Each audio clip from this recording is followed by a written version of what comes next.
Shalom Aleihim. Bapak Yahweh memberkati saudara sekalian. Malam hari ini saya akan ajak untuk kita bersama-sama merenungkan firman Tuhan, saudara.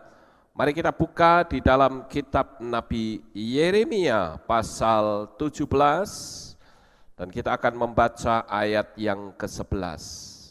Saya tunggu sampai saudara sekalian menemukan ayat ini. Yeremia pasal 17 ayatnya yang ke-11. Kalau sudah ketemu, saya akan ajak untuk kita membaca bersama-sama. Sudah ketemu, saudara? Oke, bagus. Kita akan mulai membacanya. Yeremia 17 ayatnya yang ke-11. Mari kita mulai. 1, 2, 3. Seperti seekor ayam hutan yang mengerami telur yang tidak ditetaskannya. Demikianlah orang yang mengumpulkan kekayaan dengan cara yang tidak benar. Pada pertengahan hidupnya, kekayaan itu akan meninggalkannya sehingga pada akhir hidupnya dia akan dikenal sebagai orang bodoh. Sampai di sini pembacaan kitab suci kita. Bapak Ibu Saudara, saya memberikan tema atau judul materi malam hari ini adalah bisnis gaya Torah. Ya, kalau kita beberapa waktu yang lalu kita mendengar firman Tuhan dengan tema makan gaya Torah. Nah, kali ini saya memberikan tema bisnis gaya Torah. Apa maksud dari bisnis gaya Torah ini, saudara-saudara? Tentunya maksudnya adalah ketika kita berbisnis, kita akan berbisnis dengan pola yang Torah sudah tulis. Kita tidak akan menjadi orang-orang yang curang di dalam berbisnis. Nah, di sini dikatakan, saudara-saudara, orang kalau berbisnis itu pasti tujuan utamanya adalah mengumpulkan uang, mengumpulkan harta, mengumpulkan kekayaan. Tetapi kalau cara mengumpulkan kekayaan itu tidak benar, maka di situ dikatakan pada pertengahan hidupnya kekayaan itu akan meninggalkannya. Sehingga pada akhir hidupnya orang tersebut akan dianggap atau dikenal sebagai orang yang bodoh. Nah, saudara, orang yang mengumpulkan kekayaan itu digambarkan oleh Nabi Yeremia ini seperti seekor ayam hutan yang mengerami telur yang tidak ditetaskannya. Kalau ayam mengerami telur, pasti ayam tersebut punya tujuan supaya telurnya itu bisa menetas, dia bisa memiliki anak. Itu tujuan ayam mengerami telur. Tetapi apa jadinya kalau ada ayam yang mengerami telur cuman sebentar, katakanlah cuma dierami 1 minggu saja, kemudian dilepaskan, dia tidak lagi mengerami lagi. Kira-kira telurnya jadi ayam atau tidak? Tidak akan jadi, tapi menjadi busuk malah itu iya, saudara. Nah, begitu juga kita sebagai anak-anak Tuhan, kita harus bekerja dengan cara yang sehat. Kita bekerja harus dengan cara yang benar. Nah, di situ ada satu teks yang menarik, saudara-saudara. Di sana dikatakan mengumpulkan kekayaan dengan cara tidak benar.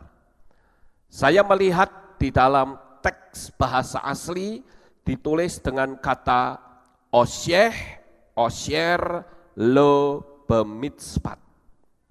Sekali lagi, kata mengumpulkan kekayaan dengan cara yang tidak benar Di dalam teks bahasa Ibrani dikatakan osher lo bemitzpat.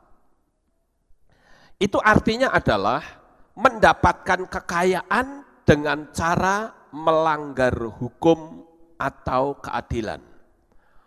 Orang yang melanggar hukum atau keadilan, jelas cara berbisnis yang model seperti itu tidak benar. Tidak disebut bisnis yang kosher, tapi bisnis yang curang, bisnis yang ngawur. Saya ambil satu contoh, saudara-saudara. Beberapa hari ini kita disuguhi dengan berita-berita yang ada di televisi tentang adanya kabut asap. Kabut asap ini dianggap sebagai bencana. Tetapi ternyata kalau kita mau menyelidiki, kabut asap ini sebetulnya adalah akibat dari ulah perusahaan-perusahaan yang bekerja mencari praktisnya saja. Saya mendengar satu berita, saudara-saudara, kalau perusahaan itu baru saja memanen hasilnya berapa ratus hektar begitu, maka untuk dia bisa kembali menanam, dia harus membersihkan lahan itu. Nah, andai kata itu dibersihkan, maka akan mengeluarkan biaya yang sangat besar. Setidak-tidaknya bisa di atas 10 miliar.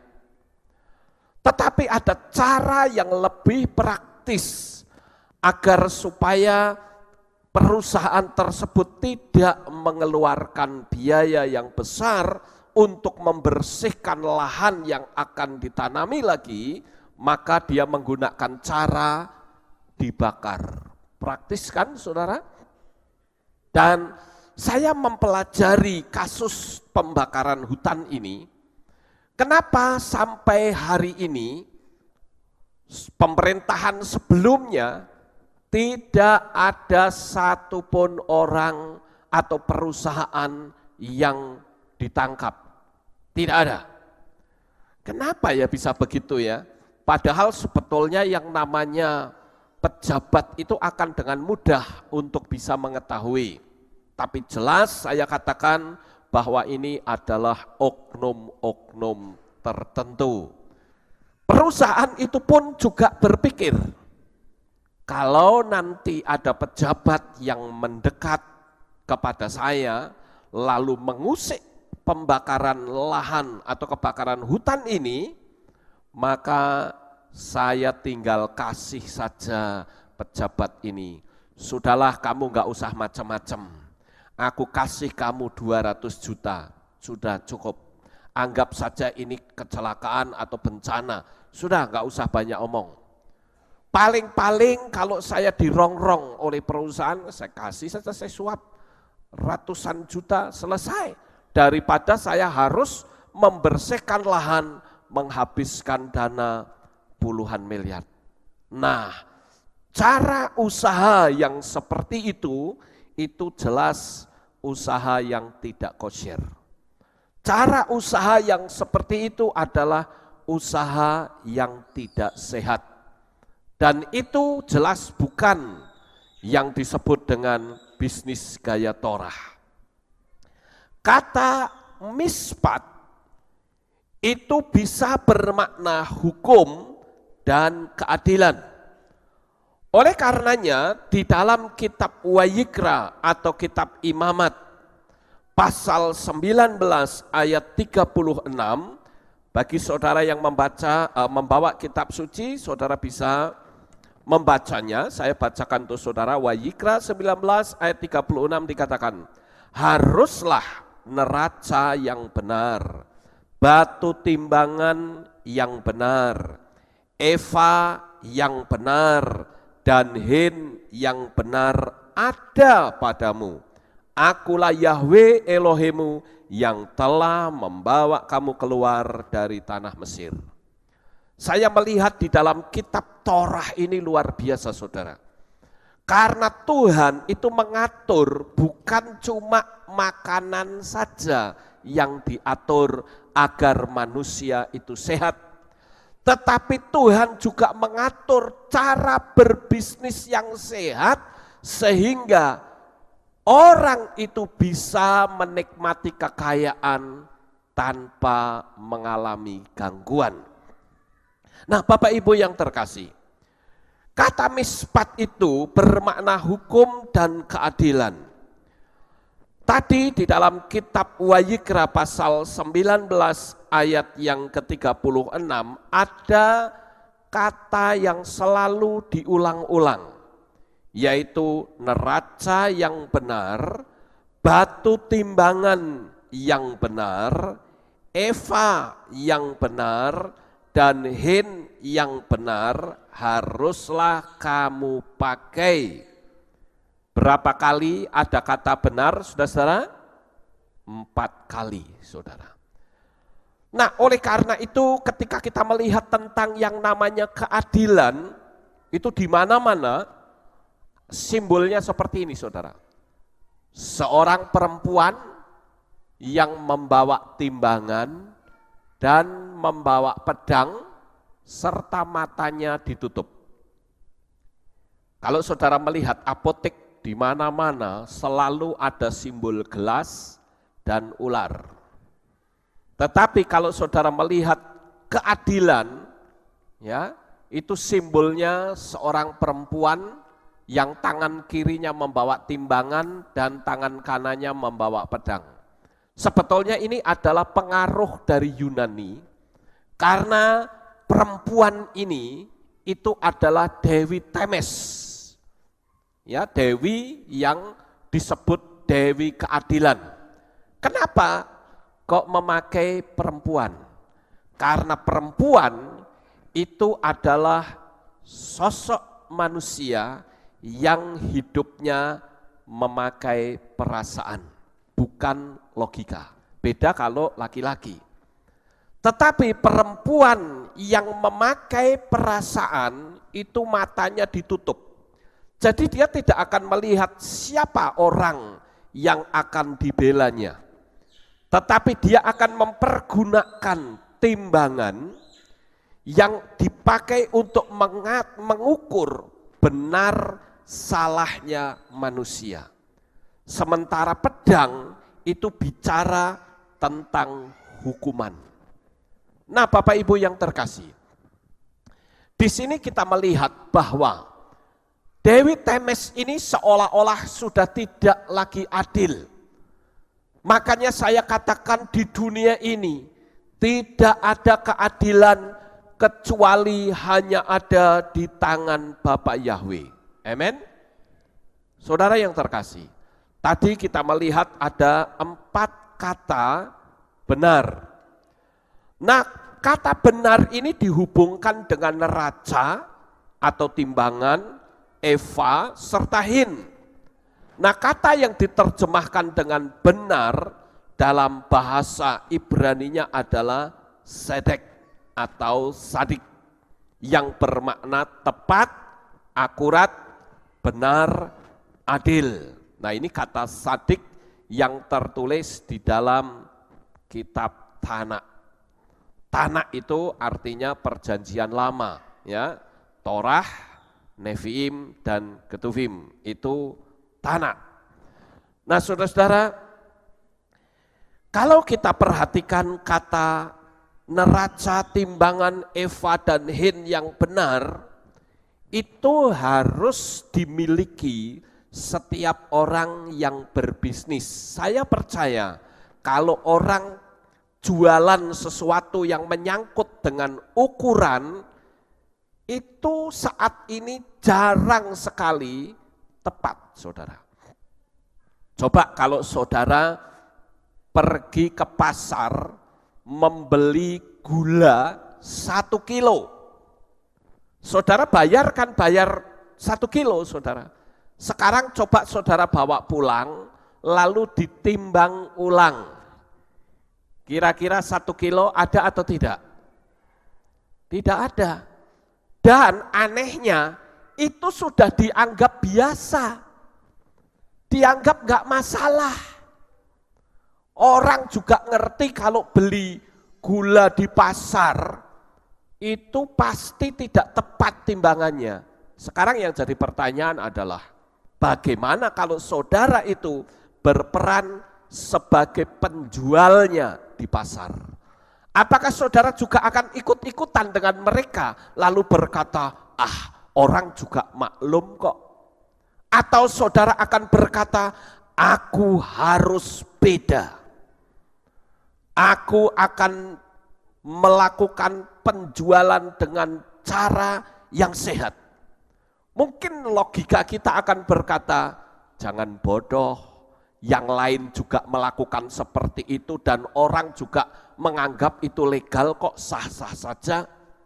Tapi saya percaya, kalau saudara adalah orang yang takut akan Tuhan, maka saudara akan jualan, apakah saudara buka warung, atau saudara jualan daging, atau saudara jualan toko kelontong, saudara akan melakukan cara penjualan dengan gaya Torah. Tepat. Nah, tepat itu digambarkan seperti seorang yang menembak sasaran yang tepat. Tidak boleh meleset. Jual 1 kilo, betul-betul 1 kilo. Nah, ini yang harus kita lakukan, saudara. Tidak boleh kita nyimpang dan memberi kesempatan untuk orang melakukan korupsi. Saya ngomong seperti ini karena saya dulu pernah buka toko, saudara. Saya punya toko kelontong dulu. Nah, biasanya kalau ada pembeli itu yang berasal dari instansi, mereka biasanya minta nota, saudara. Tetapi notanya minta dikosongi. Bagaimana kalau saudara sebagai penjual, lalu orang yang belanja ini belanjanya banyak sekali, kemudian mereka minta nota kosong. Apakah saudara akan beri atau tidak? Kalau saudara tidak memberi nota kosong, maka orang tersebut tidak akan membeli di toko saudara. Bagaimana tantangan ini kalau saudara berhadapan dengan orang tersebut? Saudara akan kasih nota kosong atau tidak? Tidak. Kalau saudara memberi nota kosong, berarti sama saja saudara memberi kesempatan untuk orang melakukan ketidakbenaran. Kalau orang tersebut bilang misalnya, Cik, saya minta nota kosongnya ya, ini yang nota asli saya yang pegang, ya, tapi tolong dikasih nota 01. Cik, kasih saya nota yang benar deh, tapi saya minta nota 01. Kira-kira saudara bagaimana? Biasanya orang kan, Cik, tolong dibuatkan nota kosong. Oh, enggak bisa, Pak. Kami harus jujur melakukan itu. Ya sudah, begini saja deh. Saya ditulis saja yang asli enggak apa-apa. Tapi saya minta yang 01 ya. Gimana saudara? Kalau saudara sebagai orang yang beriman dan takut akan Bapak Yahweh, menghargai dan mencintai Bapak Yahweh, maka saudara akan berkata, maaf, untuk nota kosongnya saya tidak bisa memberi. Kalau orang itu berkata, ya kalau tidak memberi ya next time saya tidak akan belanja ke sini lagi. Lalu saudara takut dan berkata, waduh gawat nih, saya kehilangan langganan kalau begitu. Itu berarti orang yang tidak percaya kepada Tuhan. Tapi kalau orang itu percaya kepada Tuhan, dia akan berkata, seandainya Anda tidak lagi belanja di tempat saya, Tuhan pasti akan kirim orang lain yang lebih besar membeli di toko saudara. Amin. Tapi memang cara kita ngomongnya itu harus bijaksana. Kita mungkin bisa berkata, maaf Pak, kami tidak mau untuk melakukan hal seperti ini karena kami belum pernah. Ya sekarang biar pernah, maaf kami tidak berani. Begitu saja. Ya. Emangnya Bapak mau nganggap saya ini korupsi? Oh tidak, saya tidak bilang korupsi loh Pak. Tapi saya tidak berani untuk melakukan ini. Karena saya kan ada editing nanti, ya kalkulasinya bagaimana.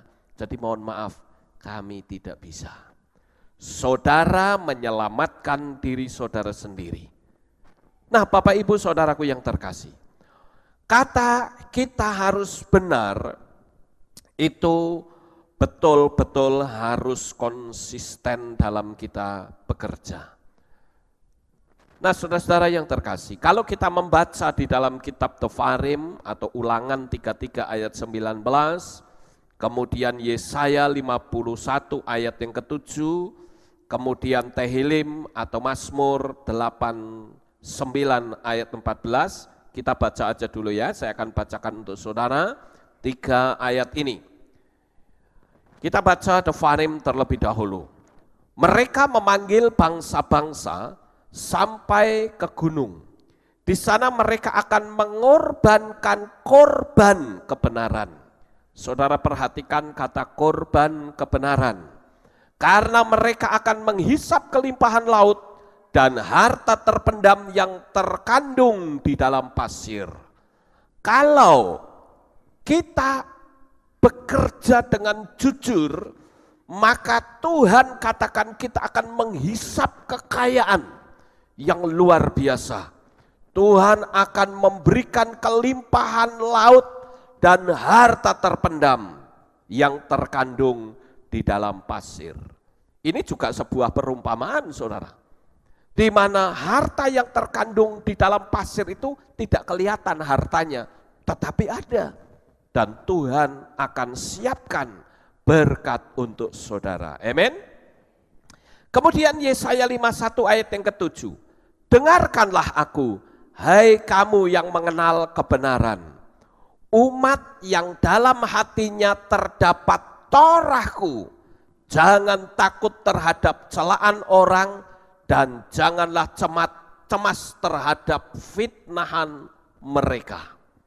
Nah, Bapak Ibu Saudara, di sini Tuhan memberi penghiburan dengan berkata, jangan takut terhadap celaan orang. Karena kalau kita mau jujur bekerja, orang bisa mencela kita dan berkata, kamu kok goblok banget sih, mbok pakai hikmat akal budi. Toh kalau kita melakukan ini, nggak masalah kok, orang lain juga sudah biasa seperti itu. Bodoh kamu, kita dicela saudara. Tetapi sekali lagi, Tuhan ingin agar supaya kita berbisnis dengan gaya Torah sehingga itu akan menyelamatkan kekayaan saudara sendiri. Percayalah, selama kebenaran itu ada di dalam bisnis saudara, Tuhan yang akan memberikan pertolongan. Kenapa? Karena di dalam kitab Tehillim pasal 89 ayat 14 dikatakan, kebenaran dan keadilan adalah landasan tahtamu. Kebaikan dan kesetiaan akan berjalan di hadapanmu. Perhatikan, kebenaran dan keadilan adalah landasan tahta Tuhan. Jadi, kalau saudara sudah punya komitmen, aku mau kerja dengan cara yang jujur sesuai dengan Torah, maka bisnis saudara itu ibarat tahtanya Tuhan, saudara. Ya, landasan tahtanya Tuhan. Jadi, apabila ada orang yang mau jaili saudara, maka karena itu tahtanya atau landasan tahta Tuhan, maka orang tersebut akan berurusan langsung dengan Tuhan. Dialah yang akan membela bisnis saudara. Amin. Apakah upah mengambil atau memperoleh kekayaan dengan jalan melanggar hukum? Kita mendapatkan hukuman baik di dunia yang sekarang atau yang dikenal dengan olam hazeh maupun di olam haba atau di dunia yang akan datang. Saya melihat saat ini saudara, itu sangat berbeda norma manusia ini.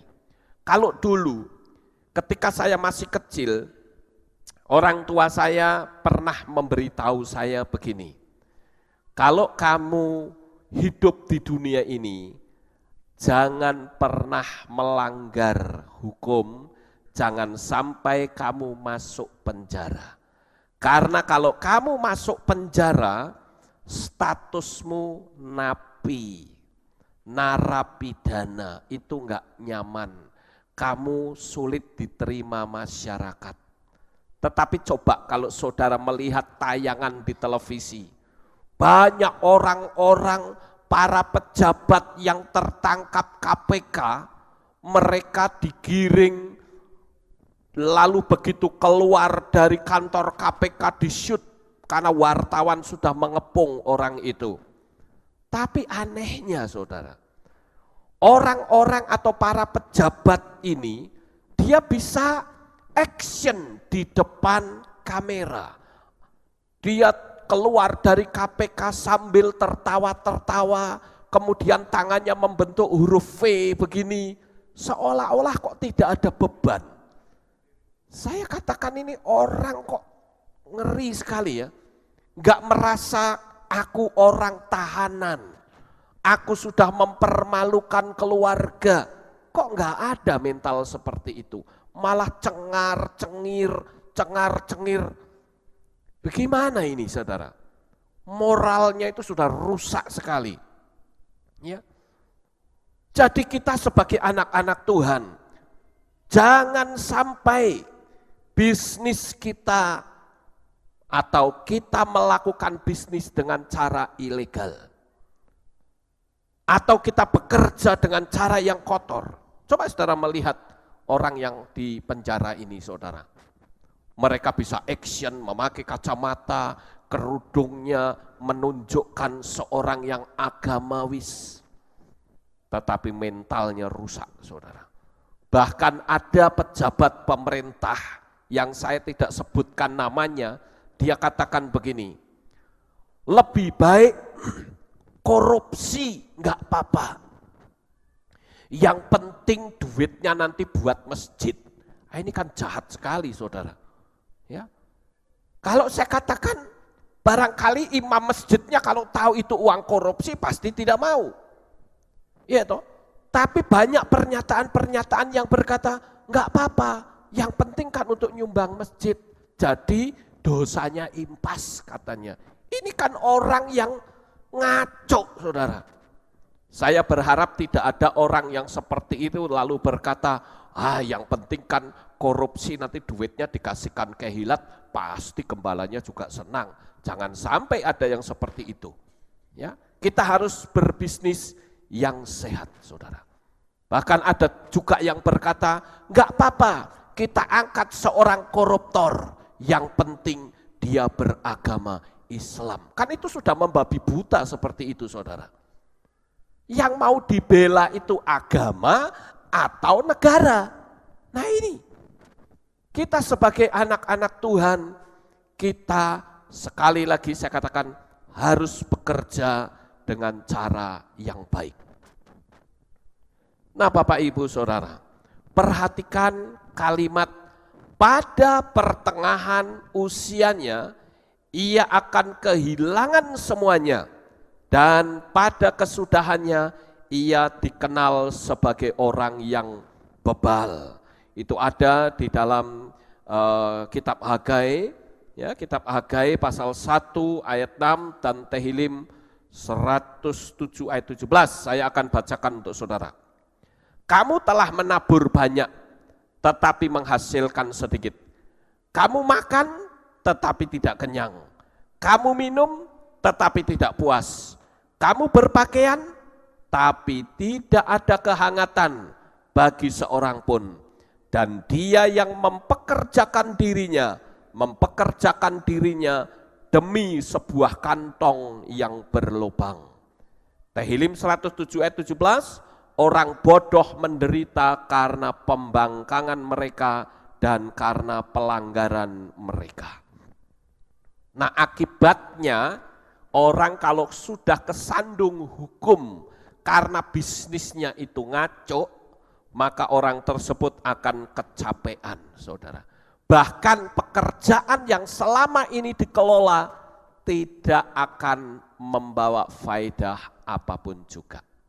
Bapak Ibu Saudara, saya pernah membaca sebuah ilustrasi cerita yang saya rasa cukup menarik.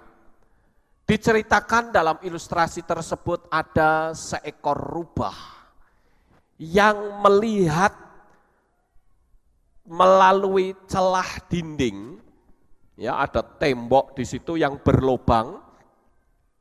Lalu rubah ini dia ngintip di situ. Lalu dia melihat, wow, di balik dinding itu ada pohon anggur, di mana anggurnya itu manis-manis dan besar-besar. Dia sangat tertarik sekali untuk memakan buah anggur. Lalu dia coba untuk masuk ke dalam lubang tersebut. Lalu saudara, ketika kepalanya sudah nongol, tapi badannya tidak bisa masuk karena dia gemuk.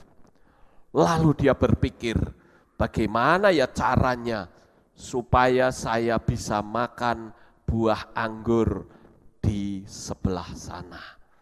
Lalu dia punya ide, wah kalau begitu saya harus berpuasa dulu. Lalu si rubah ini berpuasa selama 3 hari, dia tidak makan dan tidak minum. Karena dia tidak makan dan tidak minum, maka tubuhnya menjadi kurus. Dan akhirnya si rubah ini bisa masuk tembus ke dinding yang berlubang. Wah, betapa senangnya si rubah ini, saudara. Lalu dia memetik atau mengambil buah anggur yang manis dan besar-besar. Dia makan sekenyang-kenyangnya. Mumpung saya lapar, kapan lagi ini ada makanan yang enak. Dia makan dengan lahap, saudara. Setelah kenyang, dia senang sekali, lalu dia kembali. Tapi sayang sekali, ketika dia mau kembali, badannya sudah membengkak dan tidak bisa kembali pulang melalui celah dinding tersebut. Wah, dia ketakutan luar biasa. Waduh, ini kalau yang punya pohon anggur muncul, mati saya. Kalau begitu saya tak bersembunyi. Dia bersembunyi, dia berpuasa kembali. 3 hari dia berpuasa lagi, sampai badannya kurus. Kemudian dia masuk lagi di celah dinding tersebut. Setelah dia bisa melewati dinding, lalu si rubah ini berpikir lagi, untuk apa saya mengambil buah itu? Toh akhirnya saya juga kelaparan. Untuk apa? Nah, saudaraku yang terkasih, itulah yang saya katakan, jikalau kita hanya melihat harta, tetapi kita mengambil atau meraihnya dengan cara yang tidak sehat, maka hal itu akan mempersulit diri kita sendiri. Nah, saudara yang terkasih, saya punya satu ilustrasi cerita lagi. Mungkin saudara pernah melihat laki-laki ini yang istrinya lebih dari 4. Beberapa bulan atau mungkin setahun yang lalu, ya, laki-laki ini pernah diberitakan di televisi, di koran, di majalah, sampai berbulan-bulan. Kira-kira siapakah laki-laki ini? Saudara masih ingat? Eyang Subur, saudara, yang istrinya lebih dari 4. Tetapi malam hari ini saya tidak akan cerita tentang Eyang Subur itu siapa. Yang saya ceritakan adalah ada satu ilustrasi seorang laki-laki yang kaya raya memiliki 4 istri. Pasti istri yang paling muda itu yang paling diperhatikan. Betul tidak saudara? Ini menurut pengalaman dari orang yang punya istri banyak, maka istri yang paling muda itu yang paling disanjung. Karena dia pasti lebih muda, lebih cantik, lebih bahenol, lebih seksi. Dia akan diperhatikan, setiap hari dia disanjung-sanjung. Nah, dalam ilustrasi cerita itu dikatakan, datanglah seorang malaikat Tuhan, malaikat maut yang mendatangi laki-laki kaya itu dan berkata, "Hai anak manusia, malam nanti kamu akan mati. Tetapi kamu saya beri izin untuk membawa 1 orang istri dari ke-4 istrimu yang kamu punya. Silakan kamu bilang dengan istrimu, katakan bahwa nanti malam kamu akan mati." Nah, menurut saudara, kira-kira istri yang nomor berapa yang akan diajak oleh orang kaya ini? Kira-kira nomor berapa? Nomor 4, saudara ya. Betul, saudara menebak tidak salah. Ya, pasti laki-laki kaya ini dia akan mengajak istri yang paling muda. Tidak mungkin dia akan ajak istri pertama karena dia pasti berpikir istriku pertama sudah peot, sudah tua, ya, kulitnya juga sudah pada keriput, ngapain saya bawa dia? Lebih baik saya akan membawa istriku yang ke-4. Dia seksi, dia bahenol, dia cantik, ya setidak-tidaknya bisa menemani aku di alam sana. Lalu singkat cerita, laki-laki yang kaya ini dia menghampiri istrinya yang ke-4 dan berkata, "Dinda sayang, malam nanti saya akan dijemput oleh malaikat maut, saya akan mati. Maukah Dinda menemani Kanda untuk mati bersama?" Apa jawab istri yang ke-4? "Mati saja sendiri, mati kok ajak-ajak." Waduh, saudara tahu, laki-laki ini terkejut luar biasa. Lalu dia berpikir, kenapa istriku kayak begini jawabannya? Bukankah dia yang selalu saya beri sesuatu yang menyenangkan? Dia selalu ada di hatiku. Dia selalu saya sanjung dan saya puja. Tetapi kenapa omongannya sengak dan berkata, mati sendiri saja? Waduh, kenapa seperti itu? Lalu si laki-laki ini sangat sedih hatinya. Dan dia berpikir, ya sudahlah, enggak apa-apa. Kalau memang dia tidak mau, toh aku masih punya 3 istri lagi. Lalu saudara-saudara, dia mendatangi istri yang ketiga. Dia bertanya dengan pertanyaan yang sama, "Dinda sayang, malam nanti Kanda akan dijemput oleh malaikat maut. Dan Kanda diminta untuk membawa seorang istri. Nah, maukah Dinda menemani Kanda untuk bisa sampai di alam kekal sana?" Lalu istri yang ketiga berkata, "Maaf Kanda, Dinda hanya bisa menemani Kanda cuman sampai di rumah duka saja. Karena Dinda punya kesibukan. Jadi mohon maaf ya, jangan marah ya, sorry deh, sorry, jangan marah." Waduh, hati lelaki ini terluka untuk yang kedua kali.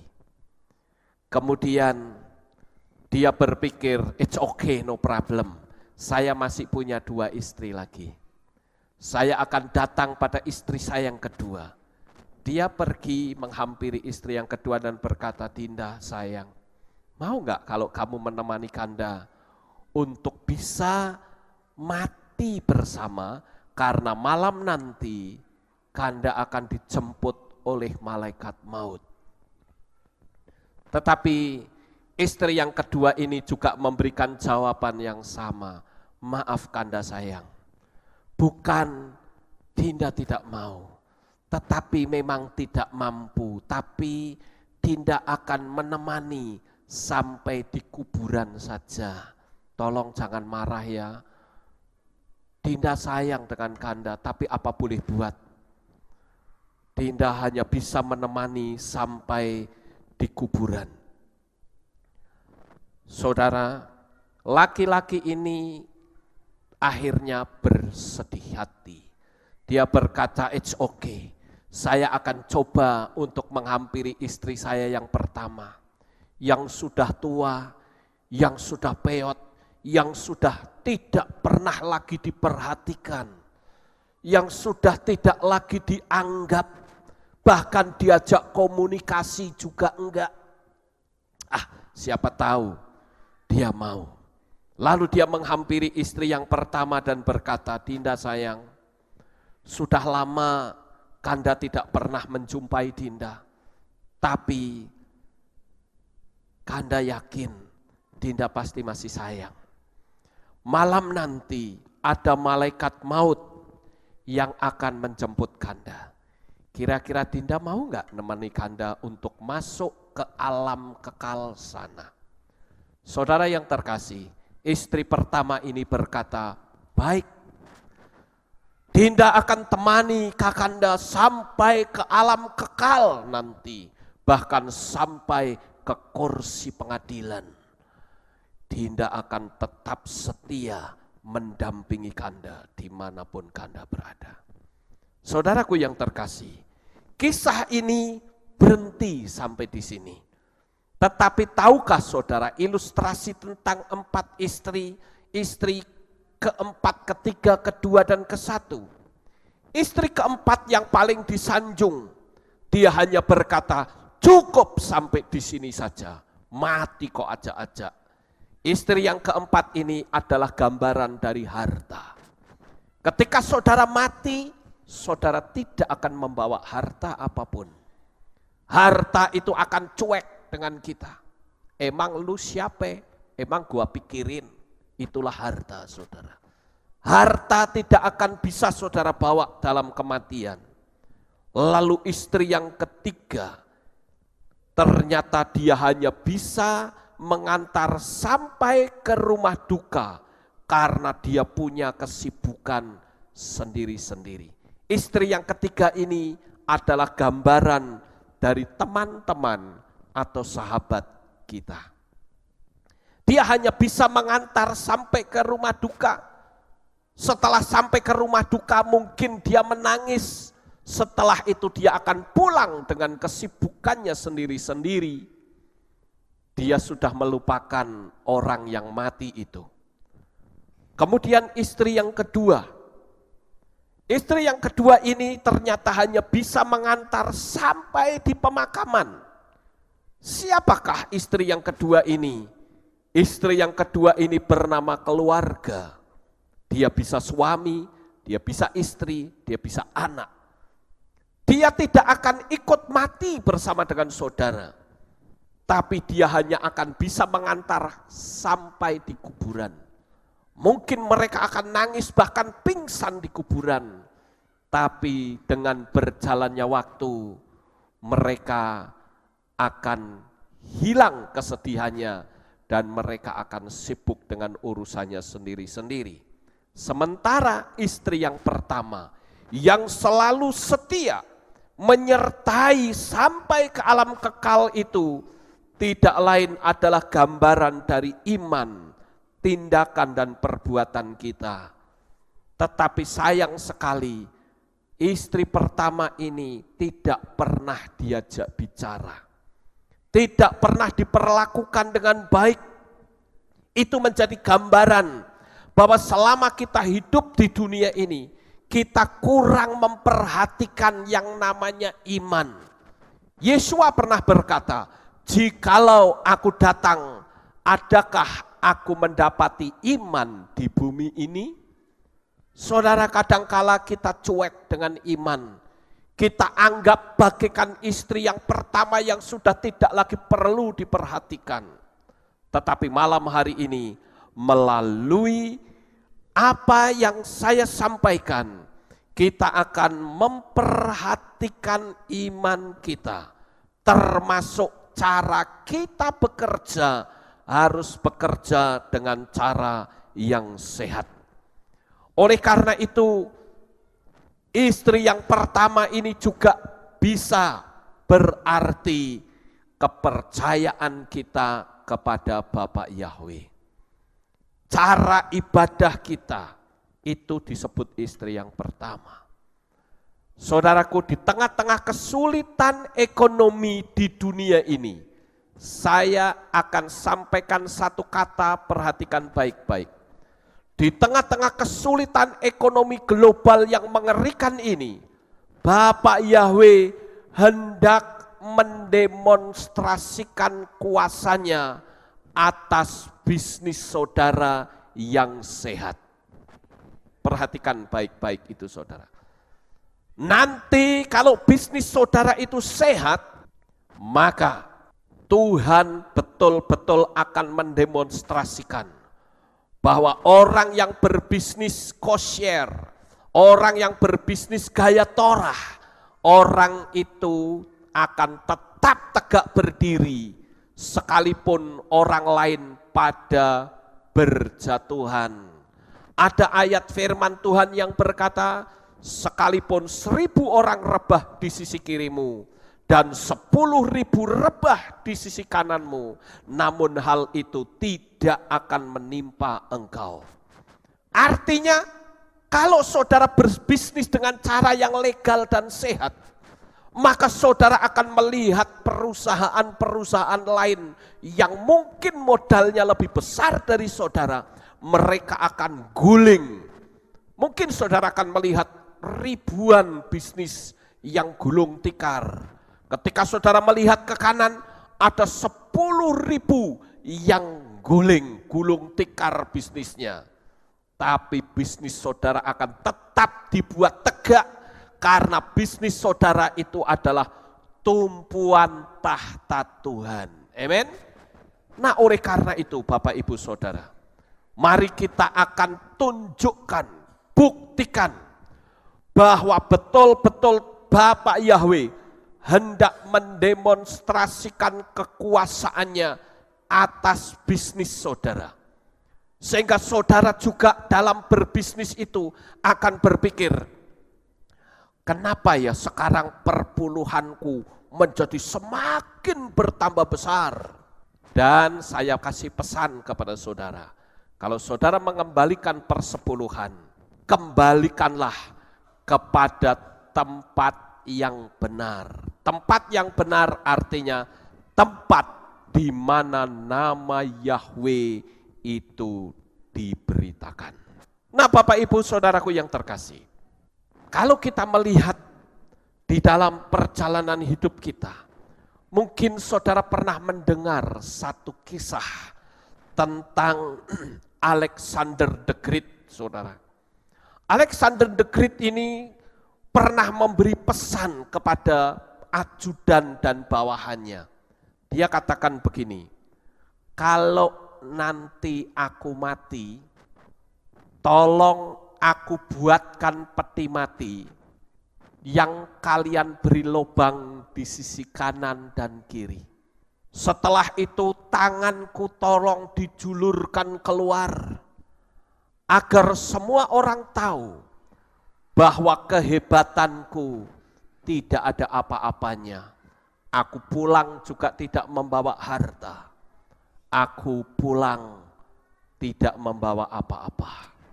Bapak Ibu Saudaraku yang terkasih, Terlalu banyak orang di dunia ini yang hidupnya melanggar hukum atau ketentuan yang berlaku. Saudara lihat ini Yesua, saudara, ketika dia dicobai oleh setan, maka setan itu berkata begini dengan Yesua, jika engkau putra Elohim, buat batu ini menjadi roti. Sekarang saya mau tanya kepada saudara, kira-kira Yesua bisa nggak bikin batu menjadi roti? Bisa nggak kira-kira? Oh, bisa sekali. Bahkan saya katakan setan mau dijadikan roti juga bisa, saudara. Ya, tetapi Yesua tidak mau melakukan itu. Ada banyak orang yang berbisnis, tetapi bisnisnya itu ilegal. Itu ibarat batu dijadikan roti. Itu ibarat orang makan batu, saudara. Itu secara hukum supranaturalnya begitu. Jadi berbisnislah yang sehat, berbisnislah dengan gaya Torah. Kalau kita melihat gambar ini, saudara, ini adalah proses eksekusi tembak mati koruptor yang ada di Cina di depan publik. Saudara tahu negara Cina itu dulu sangat rendah, di bawah negara Indonesia itu jauh tingkat ekonominya. Indonesia itu ekonominya masih jauh lebih unggul dari ekonomi China. Tetapi sekarang sangat terbalik. Ekonomi China itu luar biasa hebatnya, saudara.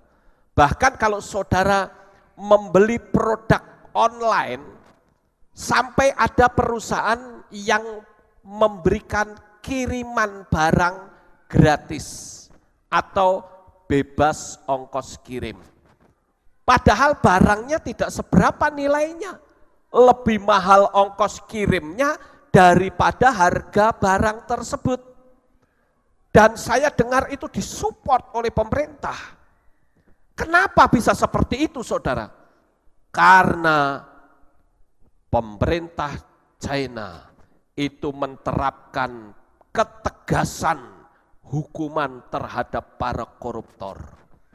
Orang-orang yang pernah korupsi, mereka ditangkap dan dibunuh di depan publik. Kalau saudara lihat di internet, itu banyak sekali koruptor yang ditembak. Ada yang kepalanya sampai sempal jadi dua, ya, hancur ya kepalanya itu. Kita beberapa waktu yang lalu pernah mendengar adanya beras plastik. Jadi orang disuruh makan plastik, kira-kira kalau saya bayangkan ini orang disuruh makan tas plastik, ya, kertas plastik kresek itu disuruh makan, cuman dibikin seperti beras. Ada beras plastik. Sekarang muncul lagi beras kertas, saudara. Ini kan orang yang kerjanya nggak kosher, nggak gaya Torah, saudara. Yang penting duit masuk. Jualan batu juga palsu lagi, ya. Malah ini batu asli, saudara. Yang di sebelah kanan. Orang kerja ijazahnya palsu lagi. Kenapa sih kok harus pakai ijazah palsu, mau gaya-gayaan, saudara? Beberapa waktu yang lalu saya mendengar di televisi ada anggota DPRD yang harus dilorot jabatannya karena ketahuan ternyata ijazahnya itu palsu, ya. Kemudian flash disk juga palsu. Sekarang muncul lagi telur palsu, ngeri, saudara. Sampai telur saja dipalsu. Nanti jangan-jangan muncul darah palsu lagi, saudara. Ngeri sekali. Saya itu dulu seorang teknisi, saudara. Saya itu senang, ya. Dulu saya sempat membuka servis reparasi, baik itu televisi maupun pendingin dan sebagainya. Semua barang elektro saya reparasi. Tetapi kenapa saya akhirnya berhenti? Atau setidak-tidaknya saya menjadi tidak tertarik lagi dengan bisnis yang saya jalani. Karena ternyata kalau saya beli barang, misalnya seperti transistor jengkol ya, yang tipenya 3N 2N3055, saya masih ingat saudara. Itu ada transistor jengkol, itu yang bagus itu RCA, keluaran RCA, 2N3055. Itu saya cari di luar, ternyata sudah palsu semua. Ini kan luar biasa saudara. Saya pikir kalau saya membetulkan pesawat televisi atau tape atau barang-barang elektronik atau amplifier, tetapi transistornya ini palsu, saya bisa dikomplain sama konsumen. Dia bisa saja berkata, loh kamu itu becus enggak sih jadi tukang reparasi? Mosok saya pakai baru sebentar sudah jebol. Karena cari transistor asli tidak ada, saudara. Sementara yang beredar di luaran itu palsu semua dengan karakteristik berkurang sekitar 40% dari aslinya. Saya kadang sampai kelimpungan. Itu bukan cuma transistor, ada yang MOSFET juga ya, diak, teriak semua dipalsu semua. Saya pikir bagaimana ini? Ya. IC juga dipalsu. Bahkan sekarang saking hebatnya pemalsuan itu, saudara, sampai tidak bisa membedakan. Saya sendiri tukang reparasi sampai nggak bisa membedakan. Kenapa? Karena sablonannya itu sekarang halus sekali. Saya bilang, aduh kalau model begini, saya bisa dimaki-maki konsumen nih. Mending saya berhenti saja. Dan kebetulan saya berhenti, kebetulan Tuhan panggil saya. Jadi waktunya tepat untuk saya bertobat dan menerima Tuhan sebagai juru selamat. Jadi amanlah saya. Saya nggak lagi buka reparasi, saudara.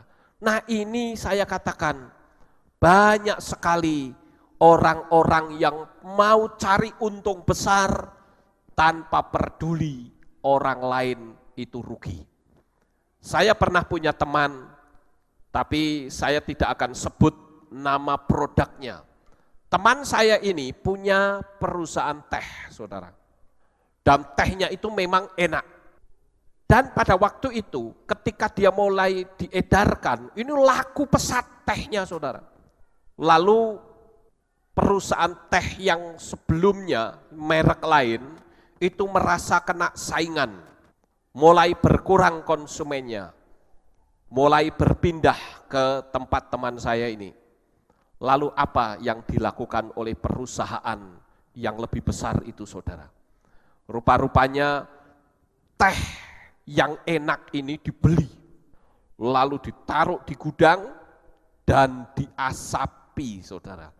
Sampai akhirnya teh itu bau tengik, lalu dijual di pasaran untuk memberi image kepada publik bahwa tehnya itu tidak enak.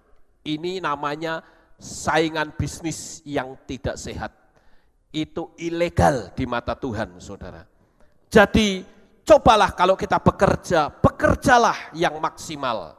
Saudara lihat di sini, pemandangan ini sudah sangat biasa.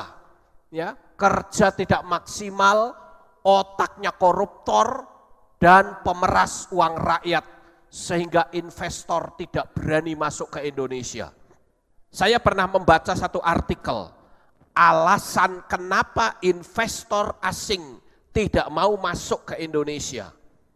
Karena investor asing itu takut dengan peraturan yang jelimet di Indonesia. Sehingga dia harus mengeluarkan uang ekstra, dalam tanda petik, untuk memuluskan izin. Saya bersyukur melalui pemerintahan Bapak Jokowi ini luar biasa, saudara. Bahkan yang tadi saya ceritakan, ya, adanya kabut asap, saya lihat di televisi sudah banyak perusahaan yang ditutup dan pelaku-pelaku pembakaran hutan itu ditangkap di penjara. Padahal sebelumnya belum pernah ada yang masuk penjara, saudara. Atau mungkin kalau ada ya yang tidak bisa kasih suap, saudara. Tetapi kita melihat sekalipun pemerintah yang tertinggi itu memberikan promosi besar-besaran di luar negeri, tetapi investor masih tetap takut karena dia ngerti sistem di Indonesia. Dia pikir, waduh kalau saya buka perusahaan di Indonesia, saya dipersulit oleh orang-orang yang berkompeten memberikan izin. Lebih baik saya tak pindah negara saja jadi investor di negara lain. Nah ini akibat apa? Kerja wakil-wakil rakyat ini tidak maksimal. Kalau rapat isinya cuma tidur saja. Sampai bahkan ada orang yang kebablasan tidurnya. Yang lain sudah pada pulang, dia masih tidur sendirian, saudara. Kerja yang seperti itu bagaimana? Sementara kalau kita melihat rakyatnya itu penderitaannya luar biasa. Wakil rakyatnya sedang ngegame sambil rapat, ya. Kemudian tidur, ini festival tidur namanya. Tetapi sementara rakyatnya, coba saudara lihat ini anak-anak kecil, mereka sekolah, ya, mereka harus melewati jalan yang berbahaya. Padahal wakil rakyat kan belain mereka seharusnya. Tapi ternyata yang dibelain bukan rakyat, tapi perutnya sendiri yang dia bela. Saya bersyukur di Indonesia ini ada KPK. Tapi KPK menjadi musuh banyak koruptor. Sehingga pejabat-pejabat KPK berusaha untuk disingkirkan, bila perlu dibunuh. Dan KPK digembosi. Kenapa? Karena otaknya itu otak koruptor, saudara. Saya sangat sedih kalau melihat negara Indonesia ini.